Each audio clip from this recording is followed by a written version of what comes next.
So good afternoon, ladies and gentlemen, or maybe I should say still good morning, because noon is in 5 minutes. But so good morning, good afternoon, and it's my great privilege to be able to moderate this panel with human rights activists and people who have done a great deal in crisis situation. The topic of this panel is formulated in very general terms, but I'm sure we will discuss the theme more specifically during the discussion. The rules are, as always on such panels, basically the same. That means the panelists will talk for about 5-10 minutes each, and then we may have some questions for the panelists. And in the second part, I will ask you to ask questions or make comments. So the topic of this panel is what should be done to foster really democratic, charismatic leaders in undemocratic conditions, unfree conditions, which is of course a big question, especially in a number of countries around the world today, where free societies are trying to find ways to promote and help new democratic leaders and leaders in general. The second question is, how can authority be gained in undemocratic conditions? How are leaders and role models born? Big questions, and obviously more relevant for people who actually have gone through this process. But since in the Czech Republic we now celebrate the 25th anniversary of the Velvet Revolution, and some of the Czech panelists also went through this process, and the transition from an undemocratic and free society to democratic society. They can also speak from their own experience. I will start with. I will not introduce the panelists in detail, because in this booklet that all of you have, you can find their biographies. So I think it's unnecessary. Also, their names speak for them, and I will only mention that the order that I selected for this panel is slightly different from what you see in this booklet. I will ask Šimon PÁNEK to start, then BIALIATSKI, then Asaf Mammadov, and finally PETRUŠKA ŠUSTROVÁ. She will be the last speaker. So, Šimon, what are your thoughts on these questions? Hello, everybody. Thank you for inviting me here. I'm not a politologist, neither theoretician, so my notes will be relatively practical, coming from 17 years of the work of people in need abroad. We started to support leaders and brave people in Cuba and Belarus 17 years ago, then a couple of other countries came later. So it is relatively long time. And in the meantime, we went through a couple of other countries. We were active and are still active in countries in the North Africa, very long term involved in Burma, firstly from outside, last 2 years from inside. So different scenarios of the development and evolution in different countries, I think, give me a relatively good position to say that I think that rather than fostering leaders, we can inspire them, we can help them, and we can support them.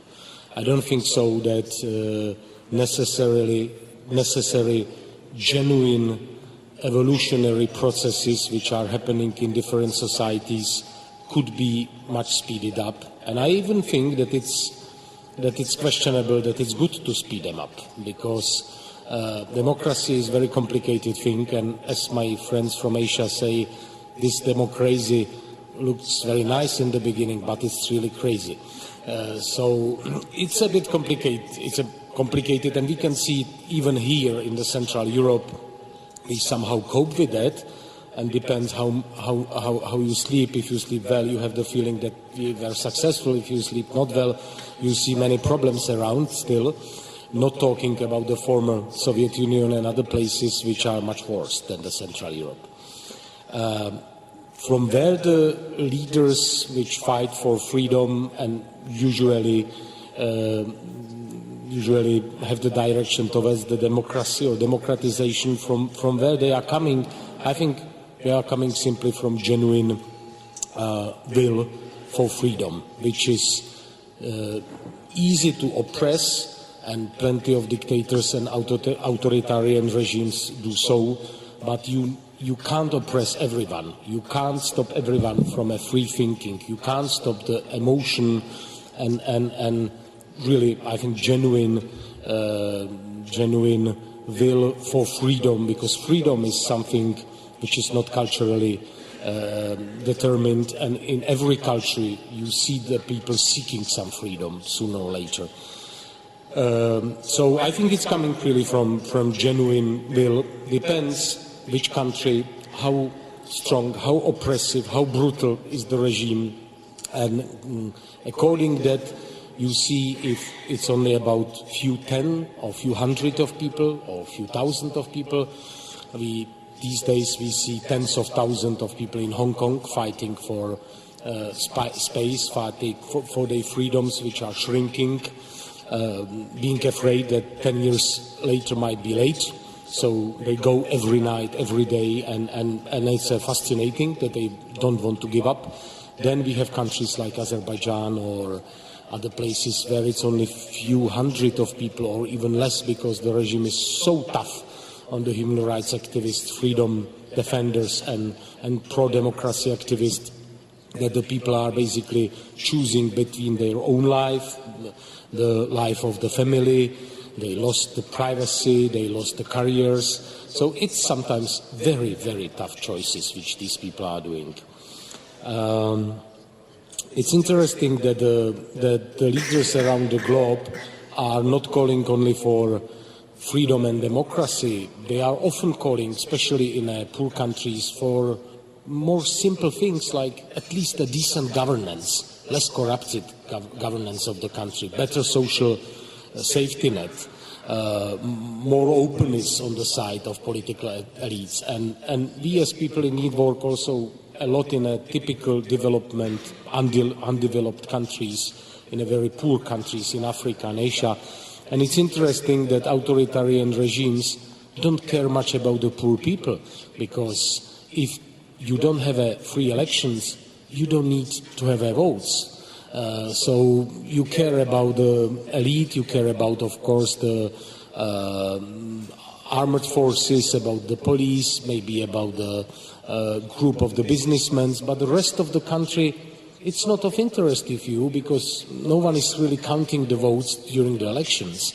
So the leadership, which is fighting for better social issues, for some of the Millennium Development Goals as a minimal things for the decent life, are in a certain way very close to the typical freedom fighters. They are just dealing with slightly different situation where the country is not, let's say, middle income, but it's very poor, and together with the political and freedom rights, the basic life rights, let's say, are extremely important as well.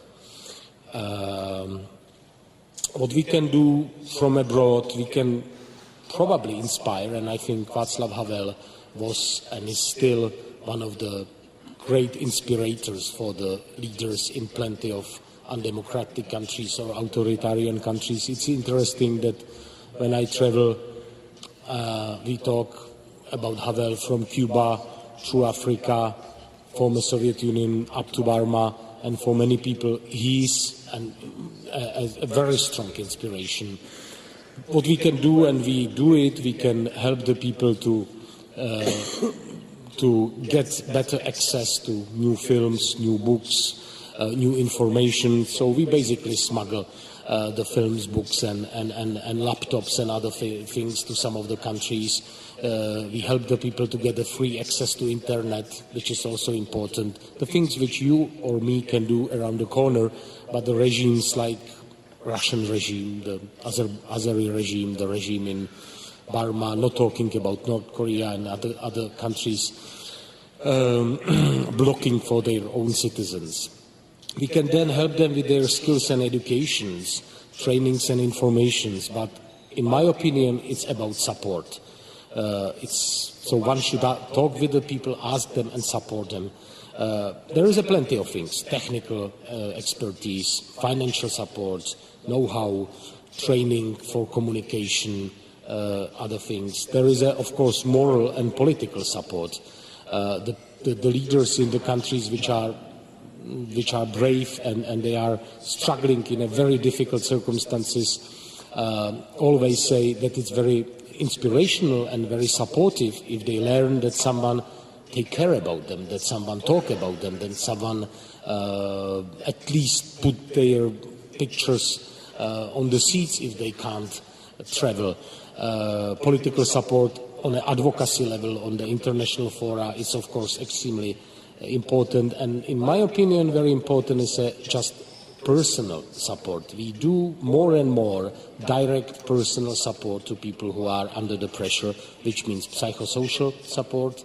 It might be sheltering of people, it might be support to their families, because the life, if you are facing the dictator, it's extremely difficult, and we hope that this kind of a relief and recovery support which we offer to the people help them to continue and to be maybe a little bit more strong, or to be more sustainable in this very difficult situation. My last notes are about human-to-human connections.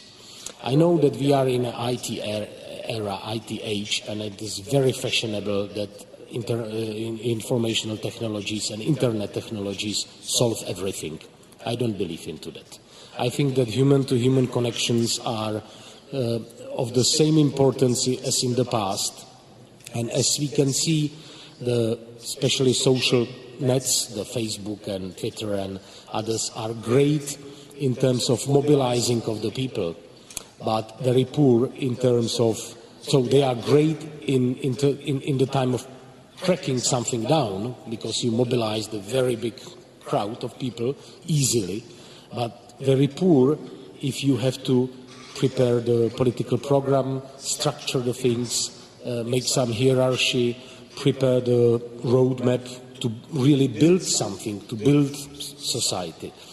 I would even go provocatively more far, that I would say that in some of the cases the social media are quicker than the genuine evolution in the societies. So they speed up the revolution before the society is ready to basically somehow handle the freedom which come after the revolution. And I think for a certain extent we can see this in the Northern Africa, that after very quick revolutions there were no leaders, no structures, no civic forum, no Solidarność, basically no leaders who could stand up, except the Muslim Brotherhood, for example, which was active for a couple of 10 years. And in my opinion, the speed in which that happened was basically later on the main factor why the revolutions were basically not successful, and the situation in those countries are same, if not worse, than 4 years ago, unfortunately. So in this respect, I think that to be ready for leadership, to be ready to carry the responsibility, because with freedom responsibility comes, much bigger responsibility than if you live under the dictatorship. It takes time, and democracy, it's not project which you can put on the lock frame, and by pouring more money on other side you see more democracy appearing on other side. It doesn't work like that, despite the fact that the previous US administration sometimes had a feeling that more money you put on the one side, more democracy jump up on the other side. That's over, unfortunately. So it is a genuine process. And I think the support of people, inspiration, education, trainings, and being with them, not necessarily speeding the process, because too quick revolutions might be less sustainable than the slower process, basically. Thank you. Thank you, Šimon. So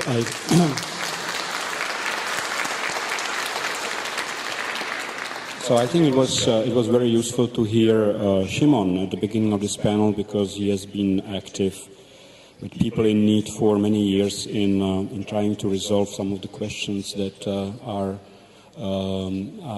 asked from this panel.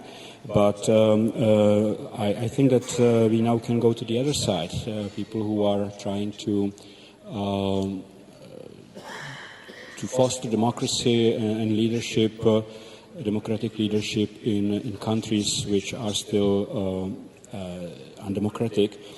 And I will go to, and I should repeat that I am really honored to be able to sit on the same panel with two laureates of the Václav Havel Human Rights Prize. And the first one I will ask to speak is Aleš Bialiatsky, who will speak in Russian, if I'm not mistaken.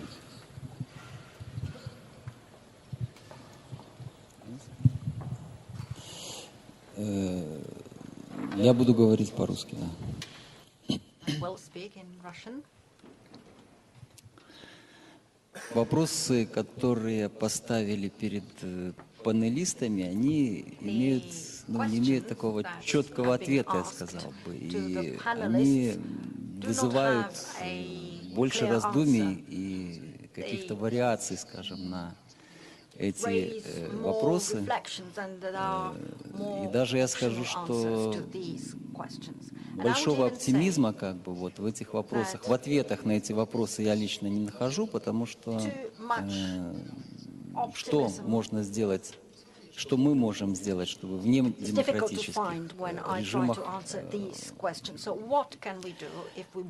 находились на самом деле, воспитывались харизматические демократические лидеры. Ну, ответить на это очень тяжело, и вот, смотря на опыт стран, которые находились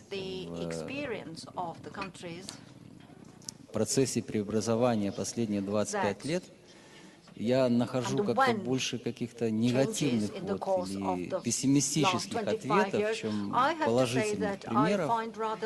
Вот. И это показывает, что на самом деле, как мне кажется, недемократическая атмосфера, недемократическое общество, к сожалению, не есть таким хорошим слоем, на котором могут вырастать на самом деле те лидеры и те демократические какие-то примеры лидеров, которые мы хотели бы, которые мы себе воображаем, что они могут быть. Условия оказывают большое влияние на людей, которые живут и даже борются против диктатуры. И в ряду всяких примеров, конечно, тут выделяется и является определенным таким однозначно положительным примером это Václav Havel.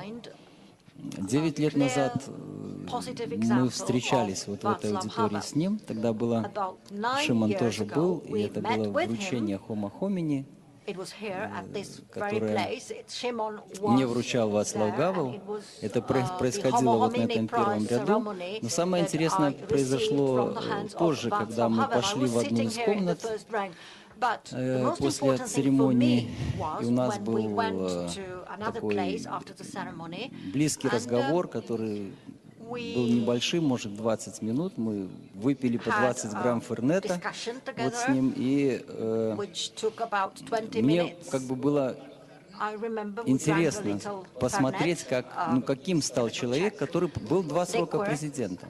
Вот он был правозащитником, он сидел в тюрьме, а потом он был 2 срока президентом. И я четко понял, что вот эта власть, как бы это лидерство, которое ему выпало на его роль в конце 80-х, начало 90-х лет, они его совсем не изменили. Ну, и это было удивительно, потому что К сожалению, мы имеем много всяких других примеров, когда люди меняются, когда они становятся лидерами или приходят к власти. Кажется логически, что если чем более сильная диктатура, то тем более сильный должен быть демократический лидер, который может повести людей и победить эту диктатуру. Большой уровень страха, отчаяния, пессимизма в обществе, они требуют сильных лидеров, которые ждут, общество ждет и ищет этого сильного, уверенного героя, который поведет за собой людей и который твердо знает, что нужно делать. Вот это есть как бы характерная особенность авторитарных обществ, обществ, которые находятся под прессией страха.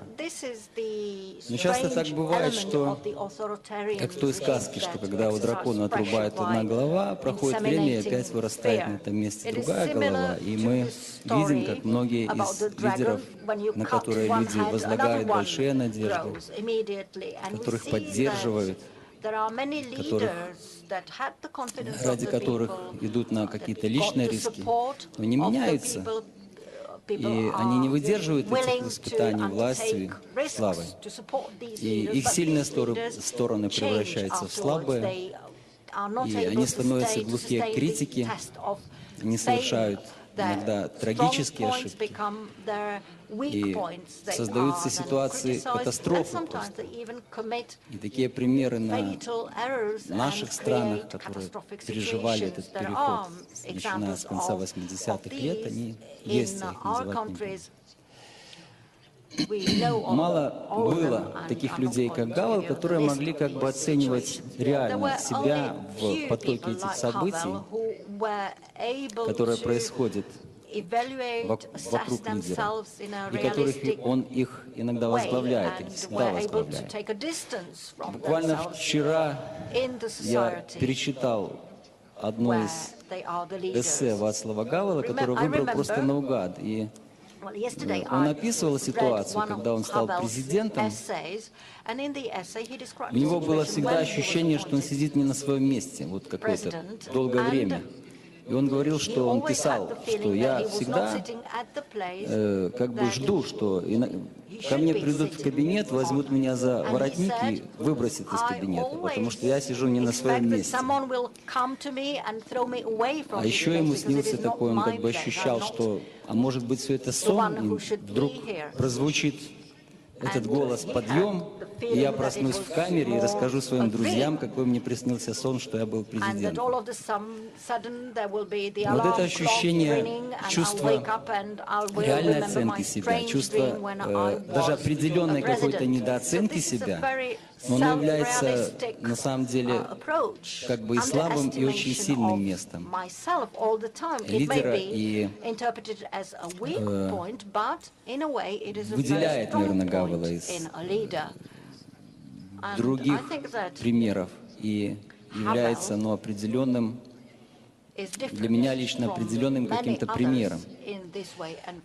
Может быть, выход для наших авторитарных стран и есть в том, чтобы искать таких не харизматических лидеров. В принципе, нам уже эта харизматика от диктаторов надоела. Хочется чего-нибудь более спокойного, как бы уверенного и прогнозируемого.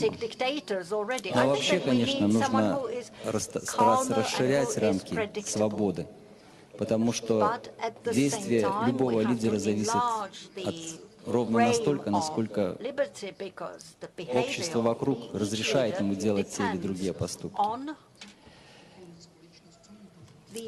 Как становятся лидерами в демократических странах? Ну, в борьбе с режимом власти часто делают авторитет лидеру больше, чем он сам. Давление, репрессии, стойкость, с которой переносит лидер это давление, делает его каким-то героем, можно сказать, в глазах общества. Общество доверяет тем, кто страдает за идеалы. Но не все могут использовать этот аванс. Наверное, настоящие лидеры становятся те, кто сумел нащупать оголенный нерв общества, понять, чего хочет общество. 25 лет назад балтийские страны, люди в балтийских странах вышли, стали в одну цепь. 2 миллиона человек от границы Эстонии до границы Литвы. И они показали, что они хотят свободы, независимости. И лидеры, которые возглавили эти движения балтийских стран, они стремились, это был главный их лозунг, главный тот нерв, который сумел объединить общество и привести к демократическим изменениям. У нас такой темой в Беларуси была Чернобыльская катастрофа, и часть общества, значительная часть общества объединилась в борьбе с номенклатурой за правду про Чернобыль и тоже добилась каких-то успехов на определенном этапе. Но есть время и безвременье, бестемье, когда кажется, что общество ничего не волнует. Ну, тогда наступает время безлидерства. И что делать в этой ситуации, когда, как в Беларуси у нас сейчас 20 лет практически ничего не меняется? Тяжело сказать. Может быть, как говорил один мой друг из Сербии, иногда нужно и подождать. Иногда лучше ничего не делать, чем что-нибудь делать. Это был парадоксальный его ответ на ситуацию. Потому что я ему задавал этот вопрос, а что нам делать, что нам лучше делать. Но посмотрим. Я лично ощутил, что иногда у меня были такие ситуации в тюрьме, когда на самом деле ничего не делание было более эффективным, чем любые движения. Наверное, придет время, когда общество само будет требовать лидеров, эти лидеры появятся. Само общество рождает лидеров. Удивительная история из истории нашего народа, когда 1000 лет назад славяне пригласили варягов к себе. Они посчитали, что, может быть, лидеры приглашенные будут лучше, чем те лидеры, которые они выберут между собой. Причем они были под контролем, их десятки раз выгоняли, если они не нравились сильным обществом наших предков. Потом опять возвращали назад. Эти лидеры были контролируемы обществом. Может быть, тут можно провести какие-то параллели и развивать гражданское общество. Если будет сильным, развитым гражданское общество, то будут и сильные демократические лидеры. Спасибо.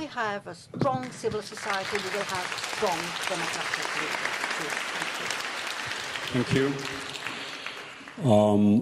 And thank you for not only for an attempt to answer the difficult questions, but also some views that you shared with us about Belarus.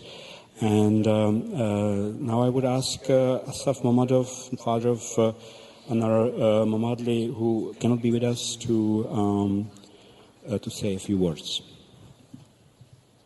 If I may, I will deliver a few brief points on behalf of Asaf Mammadov.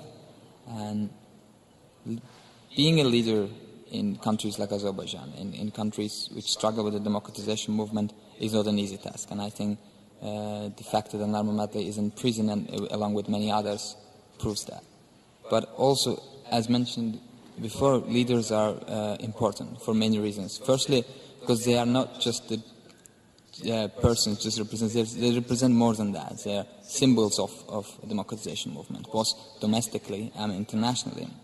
For example, Anar Mammadli is a symbol of free elections in Azerbaijan, while many other civil society leaders are symbols of the human rights protection and democratization itself. And as much as it is very difficult as a father for Mr. Mammadov to understand that his son is in prison for being a leader, he thinks the work that he's doing is very important. And as for the others to support this work, it is very important to provide the support like technical support, capacity building, financial resources. But the most important, as it was mentioned by other panel speakers, is the political support and the personal support. And this, the fact that Anar Mammadli received the Havel Václav Prize proved that this is not only the support of Mr. Mammadli, but it's also support to the cause and support to the symbol that he represents, the free elections and democratic movement. And that's why we would like to thank panel again and thank everyone else.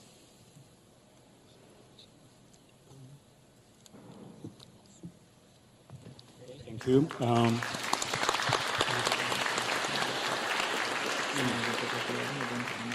And I think this applause is also for Anar Mammadli. I would ask now PETRUŠKA ŠUSTROVÁ to conclude the introductory remarks on this panel. Dobrý den. Já bych vyšla z osobních zkušeností. Já jsem měla tu čest a potěšení poznat ve svém životě několik málo lídrů. Jedním z nich byl samozřejmě Václav Havel, o kterém se nebudu příliš šířit, protože jeho historie je všeobecně známá. A dalším byl vůdce krymských Tatarů Mustafa Džemilev. Tito dva muži mají něco trochu společného. Oba si jejich společnost, jejich společenství vybralo v nedemokratických podmínkách, a to naprosto dobrovolně a naprosto jednoznačně. Taková jedna historka ze cestě k lídrovství Václava Havla mluví o tom, jak 31. prosince při oslavě Silvestra v roce 1988, tedy z roku 88 na 89, měli disidenti nebo část disidentů silvestrovský večírek,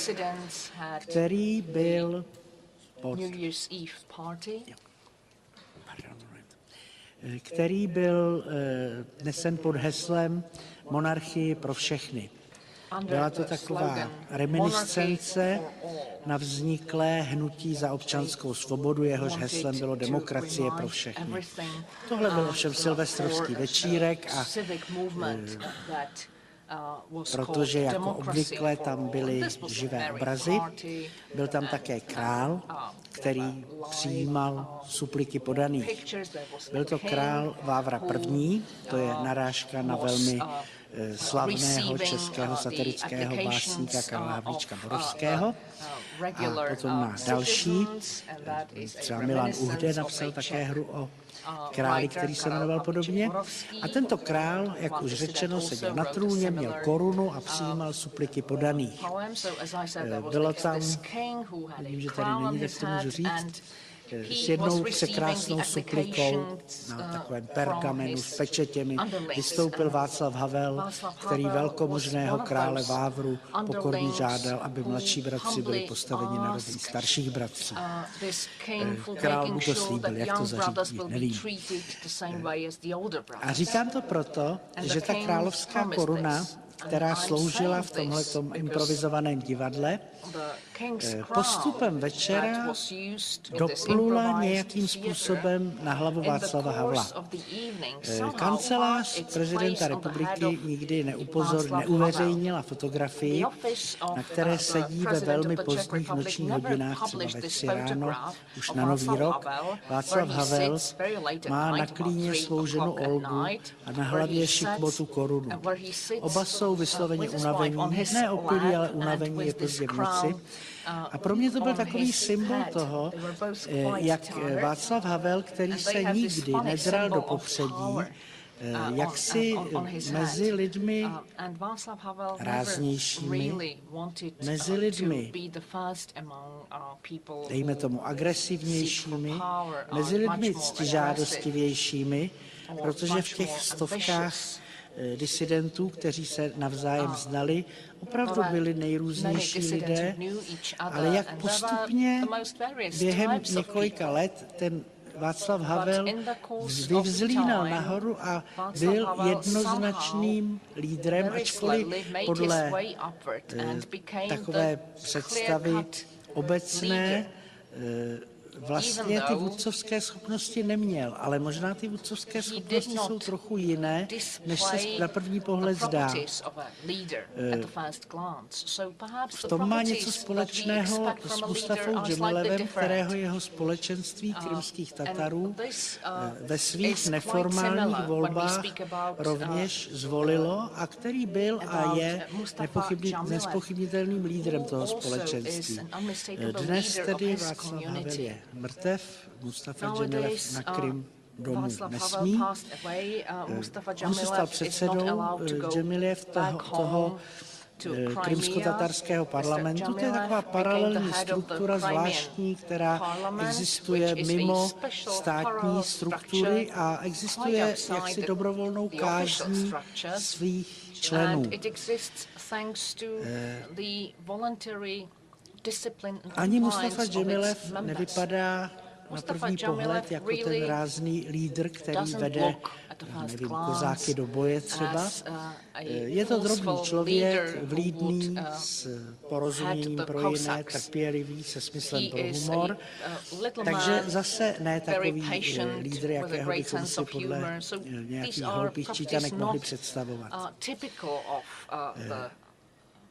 A rovněž se tím, jak stál za svým postojem, jak byl nesmlouvavý vůči té nedemokratické moci, analogicky jako Václav Havel, ale zároveň tím, jak otevřený byl vůči svému společenství, prostě stál lídrem, o kterém nikdo nepochybuje.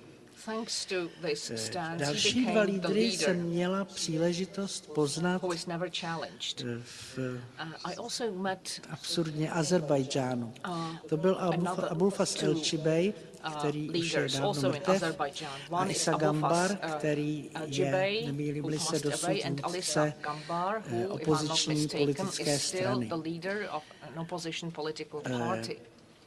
Oba se stali lídry v době, kdy v Azerbajdžánu byla patrně nejdemokratičtější, byť zároveň v ulicích taková ještě dosti dramatická situace v době rozpadu Sovětského svazu.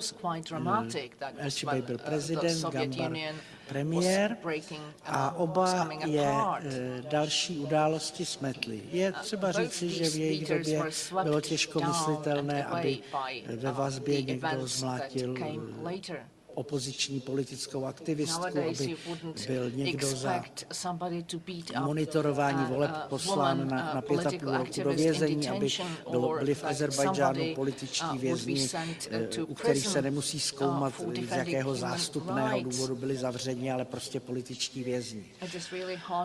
To by možná taky mohlo něco povídat o stavu světa, jak byl v 90. letech a jak je dnes, ale je to různé země od zemí. Shodou okolností v těch zemích, o kterých jsem se zmínila, no tak krymští Tataři jsou dnes vyháněni z Krymu a Krym byl anektován Ruskou federací a Azerbajdžán sklouzává do čím dál diktátorštějších poměrů. A teď bych se dovolila pokusit o odpověď na ty otázky.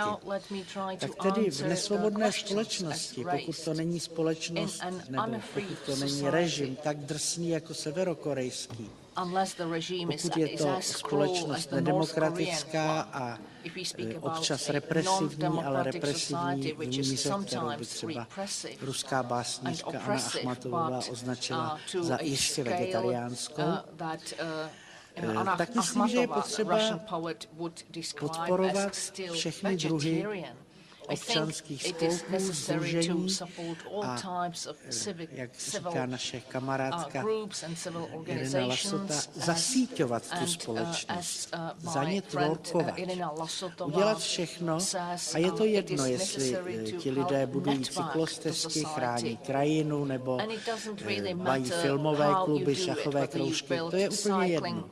Jde o to, aby se atomizované společnosti, kterou se ten represivní aparát snaží rozbít a zastrašit, aby se tvořily skupiny lidí, kteří si vzájemně důvěřují, protože až potom jednou se sejdou na těch náměstích, tak stejně nebudou volat, my chceme hrát šachy, ale my chceme svobodu. To je takový, řekla bych, společensko-přírodní zákon. Tak tedy v nesvobodných společnostech pro vznik lídrů je potřeba podporovat vznik společenství. To se dá dělat prostřednictvím demokratického světa a demokratičtějšího a prostřednictvím demokratických aparátů. A pokud jde o to, co se dá, jak mohou ti lídři se dostat potom ke skutečnému rozhodování. A já nerada říkám moci, protože pro mě politika není moc, ale služba. To jsou samozřejmě svobodné volby. A není divu, že dnešní laureát ceny Václava Havla sedí v kriminále právě za monitorování voleb. Já jsem stejně jako řada mých přátel pozorovala v Azerbajdžánu dvoje volby a ač v obou případech pozorovatelé Organizace pro bezpečnost a spolupráci v Evropě prohlásili, že ty volby byly krokem k demokracii, tak my jsme zastávali jiný názor. My jsme viděli rozsáhlá falšování doslova na všech úrovních. Já jsem sama seděla na volebním okrsku, kam přišlo 8% voličů. Za každého voliče jsem si udělala čárku, srovnala jsem to se seznamem, 8% voličů. Bylo to v centru Baku, byly v té škole 3 volební okrsky, návštěvnost, pokud jsem mohla pozorovat, byla zhruba stejná.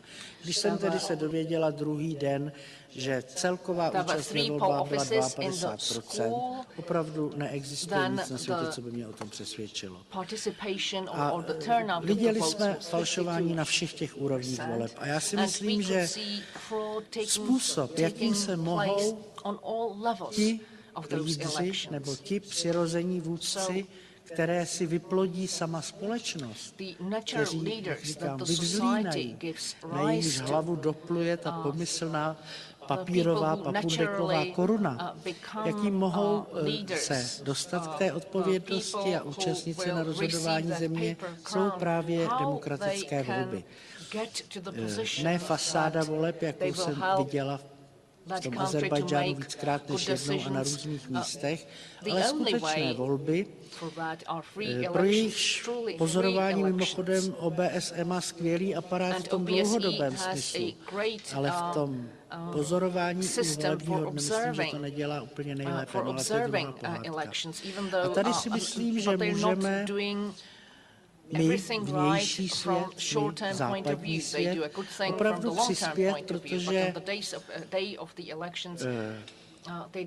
já si myslím, že kdyby na těch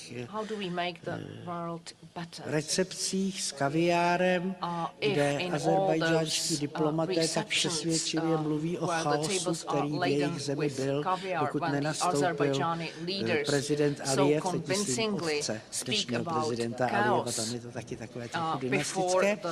A kdyby na to nepřistupovali a stále opakovali, musíte udělat svobodné volby, takže by možná dopadly ty volby úplně jinak a že bychom se možná všichni divili. Příčiny, proč jsou volby sfalšované a proč se ti lidé drží moci, to bylo na jinou přednášku. Já se omlouvám, že jsem vás osobními vzpomínkami tak dlouho zdržovala. Děkuji za pozornost.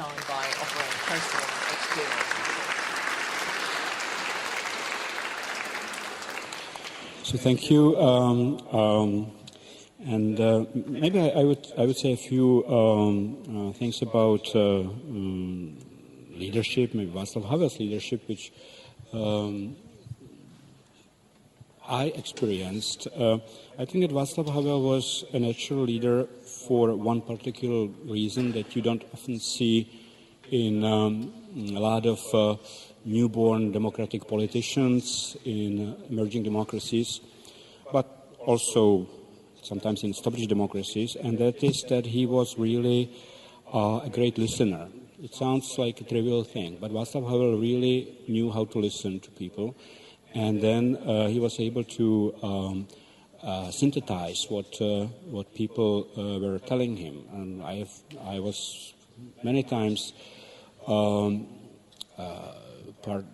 part of discussions when very educated and very well-known people spoke for a long time, and Václav Havel wouldn't say anything, and then he after an hour or two would actually take the floor, and he would sort of be able to synthesize the main points that were emerging from this chaos of the freewheeling discussion, and I think this is what gave him an authority. So, among other things, I think that real democratic leaders with real natural authority need to be able to listen to other people, and this is something that we don't see very often in modern democratic societies. We have a lot of leaders who speak and have very firm views, but they don't listen to other people.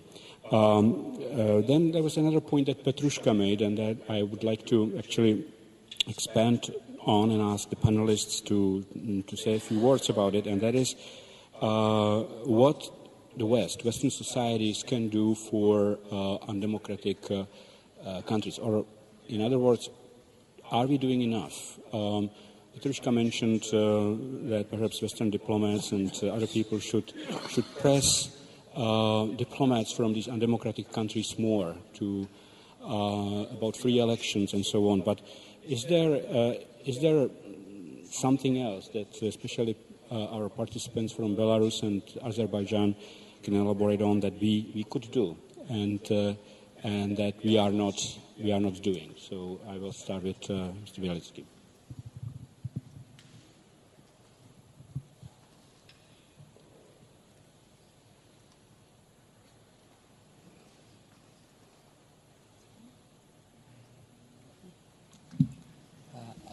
Thank you for the question. As I mentioned before, the first and the foremost thing is the political support for the civil society, which is the main partner of the Western countries and international community when it comes to democratization and the human rights movement in countries like Azerbaijan. And also to be, of course, more firmer on the commitments of these countries and on the actions that they are taking to honor their commitments, because most of the time we see that there are some relaxation of this commitments and the actions towards commitments.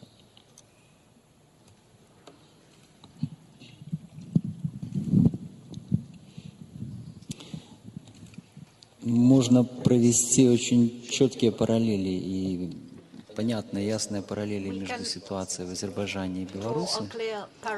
И если кто-то лучше знает ситуацию в Азербайджане, то я всегда говорю, что если хотите знать, как в Беларуси, то вот так, как там. И наоборот, если кто-то лучше знает ситуацию, как в Беларуси, я говорю, ну это как в Азербайджане. Если хотите знать ситуацию в Азербайджане, то как у нас примерно то же самое.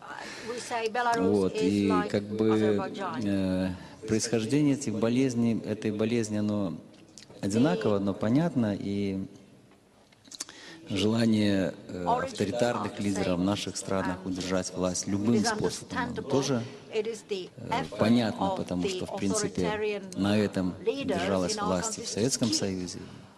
Они являются постсоветскими режимами, наши режимы, которые выросли на той идеологической базе и ментальной базе, психологической базе Советского Союза. Вот. Но сейчас эти маленькие наши князьки, как бы, они хотят сохранить свою власть любой ценой. И проведение демократических выборов, конечно же, не входит в расписание этого как бы существования этих режимов. Вот, поэтому фальсификации происходят и там, и тут. Вот, и системы эти формально смотрятся формально вроде бы как выборы, люди приходят, голосуют, ну а потом голоса считаются по-разному. Это еще Сталин в свое время говорил, что не важно, как люди голосуют, важно, как кто считает. У нас так все и происходит, как говорил Сталин. Вот. Выборы фальсифицируются, и естественно, что общественные организации, которые выступают за справедливые выборы, и в Азербайджане, и в Беларуси, они подвергаются репрессиям. Вот. И таким образом западные страны, Европейский Союз могут помочь нам. Простого рецепта нет, и я отвечу очень общими словами. Нужно постоянное внимание, нужна общая солидарность. Вот если это будет, то рано или поздно, я думаю, что я даже уверен, что ситуация у нас изменится в лучшую сторону, и в конце концов мы придем к какой-то лучшей модели существования наших обществ. Šimon, do you want to elaborate on this? Well, of course, that I have a feeling that we are not doing enough. That's why we are doing what we are doing as people in need. But I think it's a sad picture, because Europe, which is really living very comfortable life based on the constantly growing GDP, with the widespread fear that we can't sacrifice even a little out of our comfort, this short briefing politics which dominated also partially through the very dynamic media situation, the decision making, the speed, the exchange of information and decisions, it's enormous, but I don't think so that it really contributes to the quality of decisions in the last decade. So it's difficult to say how to improve it, but have a look on sanctions on Russia. Even such clear thing, which is not only a human rights issue, and it's a very rational issue, that it's quite obvious that if we don't want to be faced by the military threat 5 to 10 years now, we have to do something. At the moment, even the sanctions are very difficult for Europe to agree on and to keep. So, unfortunately, the easy, comfortable, predictable life with no surprises, with constantly growing salaries and consumentarism, that's what dominating the Western world, and it's up to us, who are the minority, but I see Amnesty International, I know all others activists here, to try to fight against that. And only then we can do more for the brave people in the authoritarian regimes and dictatorships which are trying to stand for the freedom, for the hope, for the future. There is no technical suggestion how to do it. I think it's very much about the values in the society. You can see the change on the Czech foreign policy, how quickly one person is trying to basically kill the long-term tradition of the human rights as one of the cornerstones of the Czech foreign policy. And besides that, we have to keep in mind also here in the Central Eastern Europe that the new generation, the people who are 25, 30 now, they don't have any concrete personal experience with the past, with the authoritarian rule. So they are tempted to tend, let's say, to the left, to be samely critical on the Western Europe or US as to the other countries. So I think we have even invest to the new generation in the Central Europe if we want human rights being preserved as a little bit specific part of our heritage from our past experience. It's not anymore for granted. I would have a follow-up question, and Petruška wanted to speak, but just a short question for Šimon. How do you deal in your organization with this new trend that we can see in some authoritarian regimes? Putin is a good example, but also Belarus, of course, Lukashenko, and so on. But even Orban in Hungary, where they say that civic organizations which are sponsored from the West are either an intrusion or even spies, that they are not something that we can put up with because it's an intrusion on our sovereignty. How do you deal with that question? Well, first of all, I don't think so that it's very new. If you remember the commentaries in the Red Justice or Rude Právo in 70s and 80s, they used almost the same sentences and words describing who is Václav Havel, who are the people signing Charter 77. Same words about the people being paid and instructed by the imperialism and capitalism. So it's not new. How we deal with that? We deal with that according how the people in those countries deal with that, because we are not here to tell them what to do. It's their fate, their destiny, their country. We are offering different types of support, and it's really up to them to choose. I know that some of them are basically moving to different types of the institutions. They are registering the bookstore, the small libraries, even small for-profit companies or small publishing houses which are not under the same law as NGOs. Some of them will probably act as unorganized groups of activists, but we will see. The trend, as you mentioned, is very new. The authoritarian rulers try to basically not only publicly portrayed the people as being paid from the West, but also put the legal implications on that. So it's very new. We will see the few organizations in Russia which are under this pressure are still cooperating with the people abroad, are still receiving the grants which the Russian authorities see as foreign agent funding. And we don't know how far it will go, basically. So it's very new, it's true. It's a high risk for the people there. We definitely don't push them to anything. We are more here, as I mentioned in the beginning, what we can do for you. Petruška? Já jsem chtěla dodat k tomu, že vlastně nejdůležitější, opravdu nejdůležitější, co mohou a měli by nejenom diplomaté, ale vůbec všichni politici našeho západního, euroatlantického, demokratického, jak chceme, světa, prostě co by mělo být pro ně překážkou, kterou nelze překročit, je při všech příležitostech opakovat propusťte politické vězně. Protože tam, kde jsou političtí vězni, tam jaksi už je překročená ta hra z toho nátlaku. A já musím tedy vyslovit další dík Radě Evropy za to, že tuhletu cenu zřídila a že touhletou cenou poctila jednotlivce, protože jednotlivce, kteří jak loni v případě Aleše, tak letos v případě Anara prostě sedí ve vězení. Já si nemyslím, že to, že ve Štrasburku někdo řekne, vy dostáváte cenu Václava Havla, takže otevře dveře vězení. Ale myslím si, že ty neustálé kapky nakonec svůj důsledek mají. Jo, a to pravda, samozřejmě Lukašenko se polekal, Ukrajina je rozbouřená, nikdo neví, co Putin. Pochopitelně, že k Alešovu propuštění opatření nevedla pouze cena Václava Havla, ale myslím si, že k tomu přispěla.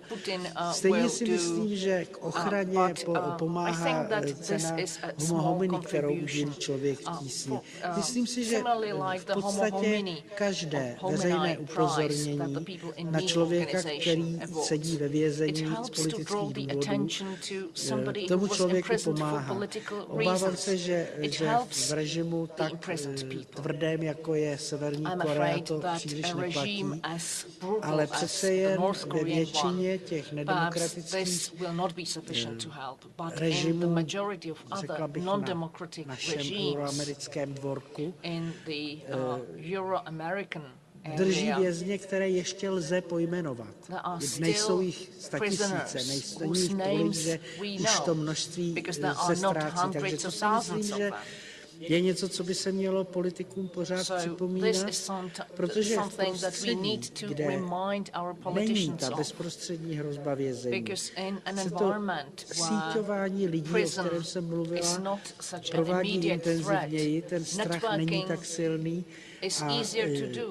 a z toho potom mohou vzniknout už tedy strany nebo seskupení, které se mohou hlásit do voleb a tam lze tedy trvat na provádění těch opravdového monitoringu, samozřejmě s pomocí místních lidí, kteří vědí, kdo v té komisi sedí a vědí, co se od něj dá čekat. To není práce někam přijet, projet se na 6 okrscích a podívat se, jak to mají pěkný kytičky nebo co a nechat si všude nalejt panáka, protože zejména v postsovětských republikách je lid komisí pohostinný, abych tak řekla.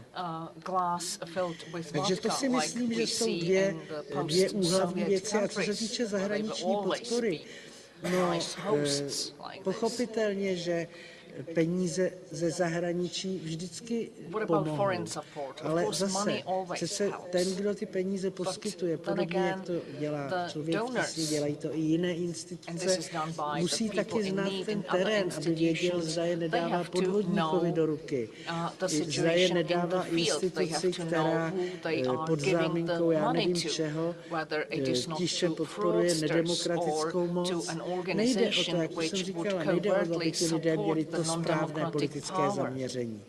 V normálním světě přece pro Boha jsou politická zaměření různá, to by to bylo zase, kdybychom byli všichni stejní. Ale jde o to, aby to byli lidé, které dohromady něco váží a kteří něco dělají. Není důležité, zda to je vědecké, politické, učené, historické. Důležité je, že to lidi spojuje a že jim to dává něco, o co je nedemokratický režim vždy chce připravit. O vzájemnou důvěru, o pocit pospolitosti.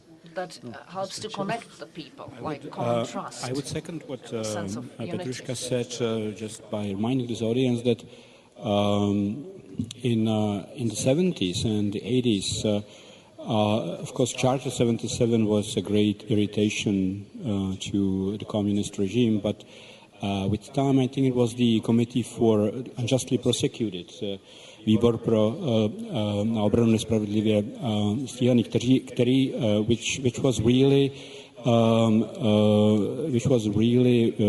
whose members were persecuted by the communist regime, and Václav Havel actually was one of them. It wasn't that he signed Charter 77, but it was his work as prominent position in this committee that in the end contributed to his prison term. And then, of course, also the fact that various Western organizations, human rights organizations, from Amnesty International to Freedom House and Helsinki Watch, repeatedly campaigned on behalf of Havel when he was in prison. I think it greatly helped to the fact that he in the end didn't die in prison of pneumonia, which he almost did, and was released before the end of his term. So now we have a few more minutes for questions and comments from the audience. If you have any comments or questions, please introduce yourself, and I can see one raised hand right there. Dobrý den, Jan Šinágl. Zaznělo tady jméno Karla Havlíčka Borovského. Jan Šinágl Ten řekl, na světě jsou pouze dvě politické strany, slušných a neslušných občanů. A poznáte jich podle jejich vztahu ke školství a vzdělání. A já dodávám kultura a osobní příklad. Zazněl tady problém s komunikací. K tomu dodám výrok Alberta Einsteina. Předvídavě řekl, blíží se doba vývoje techniky, dejme se pozor, ať slouží nám, ne my jí. Jinak budeme produkovat generaci idiotů. Obávám se, že ta doba už tady je a vidíme to všude kolem sebe. Tady byl například odhalen pomník ruským okupantům 15. dubna tohoto roku na Olšanských hřbitovech a policie vůbec nereaguje. Jinak k těm volbám máme tu demokratické volby, ale v podstatě jsou nedemokratické, protože volíme stranu, ta si určí kandidáty a navíc ještě ta strana dostane od státu šílenou podporu. Čili jsou to v podstatě firmy, které podnikají na úkor občanů, čili s demokracií to má málo společného. Takže poslední poznámka, problém společnosti je ztráta přirozené komunikace. I o tom mluvil Karel Havlíček-Borovský, základem je komunální politika. Jsme na začátku s nejistým koncem a je to o tom, co udělá každý z nás. Nečekejme na Godoty. To jsme na to čekali už moc dlouho, jak to dopadlo. Děkuji. One more raised hand right behind you. Where is there? Oh, there. Okay. Sorry. My name is Stefan Gužvica, and have, well, a bit of an elaboration and a comment. So we've established first that leaders in the unfree world definitely do have to rely on outside assistance from other activists, from other governments. You know, what would have prevented the communists from leaving Václav Havel in prison indefinitely if there wasn't any foreign support, if there wasn't anybody outside of Czechoslovakia speaking out, because people inside Czechoslovakia weren't that able to speak out even if they wanted to. So in order for dissidents to succeed, you first of all need help from the free world, and this is where the problem lies in this free world, because I come from the Balkans. I'm part Serbian, part Croatian, and in the 1990s the West supported one essentially fascist government in Croatia until Franjo Tuđman died, and it supported another in Serbia under Milosevic, which is something a lot of people don't want to remember today. After both Milosevic and Tuđman were gone, the West basically started supporting plutocracies composed of local tycoons that have really extinguished democracies in our countries in the last 15 years rather than rejuvenating them. And this is not a new thing. The West did that before with Pinochet in Chile, with the apartheid regime in South Africa, and so on. Furthermore, today, if you look at places like the United States, the situation is a lot worse than in Europe. For example, journalists like Ms. ŠUSTROVÁ, if they want to write about Monsanto in the US, they will now be labeled as eco-terrorists. Activists like Mr. PÁNEK, for example, if they go to a protest like Occupy Wall Street, they'll be considered low-level domestic terrorists. And, well, habeas corpus doesn't mean anything in the US today. So low-level domestic terrorists can be held indefinitely in custody if the government wants so. It's very worrying. So how free is the free world, I guess, is my question. And it's very worrying that we don't seem to even be able to preserve democracies in our own society, let alone help it be introduced in places like Russia. A Serbian journalist made a really good point about that recently. You know, why do people like National Front or Jobbik, and people who vote for them, why do they support people like Putin? And this is because they essentially appreciate an honest dictator more than a hypocritical liberal who says one thing and does another. As Mr. PÁNEK pointed out, there's a lot of concern today about President Zeman reverting Havel's idea of human rights as the basis of foreign policy for this country. But I don't think the problem is only Mr. Zeman. Isn't President Obama doing the same thing in the United States, for example? Where are the human rights when the US kills civilians in drone strikes? So didn't a lot of other people before Zeman already abandon the road of Václav Havel? Thank you. Well, there were two comments that were in some ways similar in criticizing the current state of Western democracy.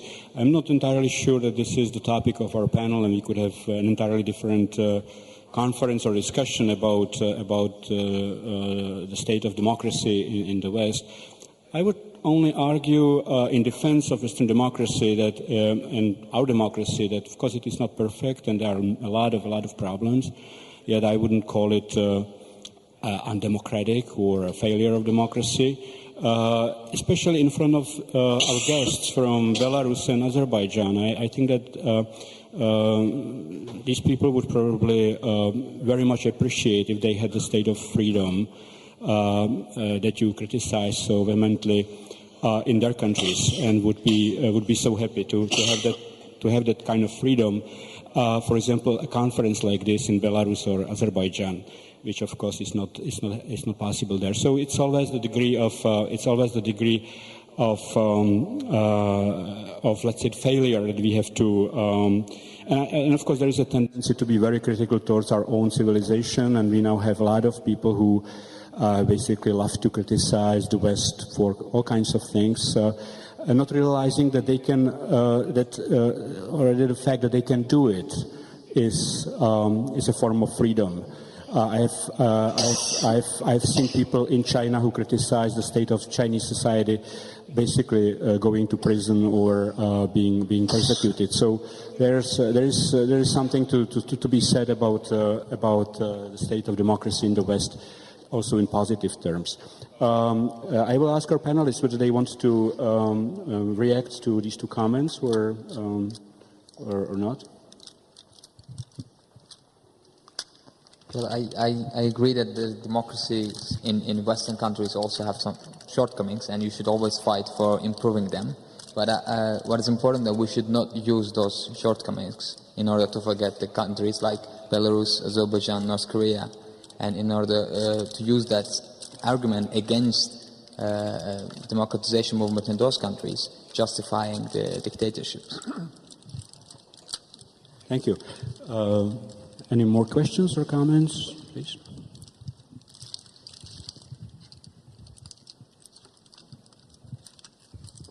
Rodičko a Blansko, dobrý den. Já jsem tady přišla především proto, abych se zeptala, zda v této zemi platí listina základních práv a svobod. Zdali naše soudy se jí musí řídit, anebo jak jsme z toho svědky a odnášíme to, že to pro ně naprosto neplatí, kdy ti, kteří byli poškozeni režimem, jsou znovu pronásledováni a zkrátka vyhazováni z domovů, aniž by cokoliv učinili, jenom proto, že mají špatné rodokmen. Jsme potomci sedláků a živnostníků. Trpí naše děti, ničí nám domy a nikdo se nás nezastane. Soudy pro nás jsou likvidační, advokacie nefunguje.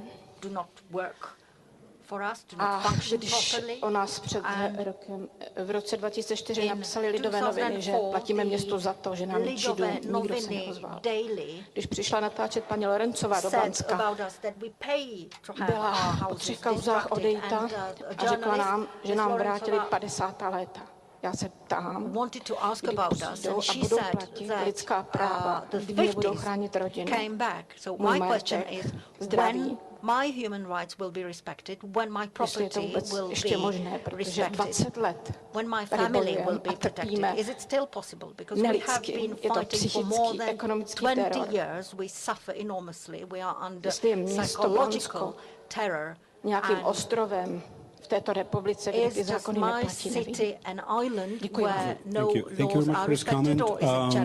Once again, unfortunately, I don't really think this is something that we can answer on this panel.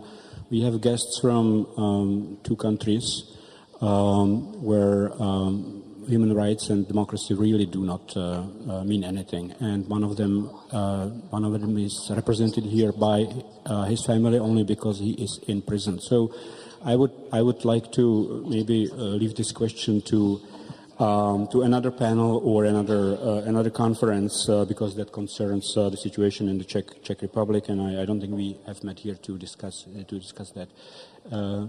Any more questions to the panelists about the topics that we are discussing here? Back there.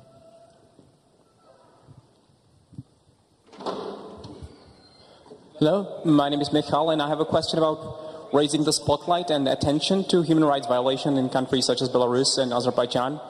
Why can't European foreign policy do that? Because we have now something like a European foreign minister, and even though there is no common foreign policy in terms of, the big things, I think because you need to have the compromise of all 27 members, I think that few things are as uncontroversial as saying, you shouldn't imprison people for expressing their opinions. So shouldn't we use the tool of European foreign policy exactly for these human rights issues? Because that's the only thing on which we should be, able to reach compromise very, very easily, because there's nothing, there's no space for controversy whatsoever. And it doesn't even take any political courage for, Baroness Ashton or the Italian woman whose name I forgot, who is in the office now, because they don't really, they can't be voted out of office that much. So why don't they do more? Why don't they use the spotlight they have as a European foreign minister or European president or, whatever, these types of institutions? Thank you. Thank you. So I will ask our panelists to answer that. A European policy on human rights. Ale já si myslím, že vůči... I think that... Já si myslím, že vůči Alexandru Lukašenkovi evropská zahraniční politika takto funguje. To je právě ten problém, který my tady bohužel nevyřešíme, protože nikdo z nás není v žádném rozhodujícím tělesu, ale já myslím, že ten problém spočívá v tom, že Azerbajdžán, jak jsem v Azerbajdžánu mnohokrát slyšela, má tu ropu, která je jeho prokletím. A zvlášť teď, když je situace s energetickými zdroji tak složitá, nebo může být v nejbližší době tak složitá, tak se zřejmě části politiků evropských, a teď neumím diferencovat, jeví Ilham Alijev jako příhodnější třeba partner a kolega než Vladimír Putin, protože země je menší, nemá takovou moc, protože už jsem říkala, diplomacii vede velmi šikovně. Takže tohle to jsou věci, kde bychom asi měli se obracet na koho? Na své europoslance, na parlamenty své, aby oni se obraceli na Evropskou unii, na zahraniční politiku Evropské unie a domáhat se, aby tedy ta zahraniční politika byla jednoznačnější a aby sledovala politiku demokracie a lidských práv. Samozřejmě to lze odůvodnit třeba i bezpečností. Je jistě bezpečnější mít za sousedy země spolehlivé než země autoritářské a tak dále, ale jak říkám, myslím si, že o tom, že jsou političtí vězňové nepřípustní a spravedlivé volby povinné, že vědí v Evropské unii všichni, ale že ty ohledy se nesou vůči někomu, kdo se může v budoucnosti nějakým způsobem hodit. A to je asi potřeba, aby občané chtěli po svých zástupcích. Thank you, Petruška. Although I would ironically remark that some people at the Czech Ministry of Foreign Affairs don't seem to know that currently, but Šimon. Yeah, just 2 weeks ago, European Parliament passed quite open and tough resolution on the situation with human rights in Azerbaijan, sponsored partially by the Czech European parliamentaries. With the Parliament, it's easier. With the Council of Europe and with the European Service of External Action, it's complicated because there is a lot of business interests, a lot of lobby from a European business, towards the politicians. Partially maybe the worries about with whom we will cooperate in the East, but in my opinion it's a very false argument. But yeah, Azerbaijan is strong in lobbying and in caviar diplomacy. Plus there are some business interests, so it will be more difficult to persuade the people in executive positions to be as open as the European Parliament was 2 weeks ago. Thank you. So at the conclusion of this panel, I would ask our two guests from Belarus and Azerbaijan if they want to say anything on the topic of this panel or anything they heard. And I think it's our duty to give the floor to you if you still have something to say.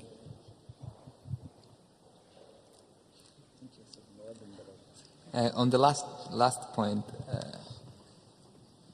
the thing that it seems the European Union and some Western countries do not understand or do not prioritize is that human rights issue in neighboring countries is matter also of the security, because the long-lasting authoritarian regimes doesn't end very well, as we saw after the Arab Spring. They end in a civil war, they end even even more turmoil. And in order to secure this long-term prosperity in the neighboring country, the European countries and also the Western world should focus more on human rights, and it should be prioritized as the security issues are. Thank you.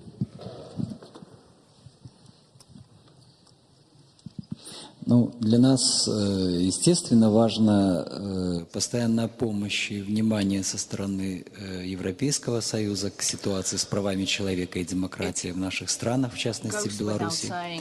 И мы ценим ту политику поддержки белорусского гражданского и азербайджанского гражданского общества, которая проводится демократическими странами. Но я глубоко уверен, что те изменения, которые произойдут в наших странах, они должны произойти и быть сделаны руками самих белорусов и азербайджанцев.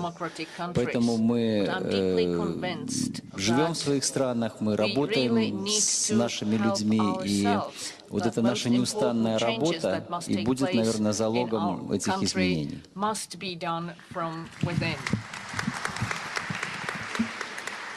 Спасибо. Thank you very much. And the time has come to end this panel, and for those of you who want to stay to go to lunch. So thank you very much for sharing your views with us and being on this panel. And hopefully the situation in both countries, Belarus and Azerbaijan, will get better with time, and we will be able to speak together, meet together with you in happier times. Thank you very much.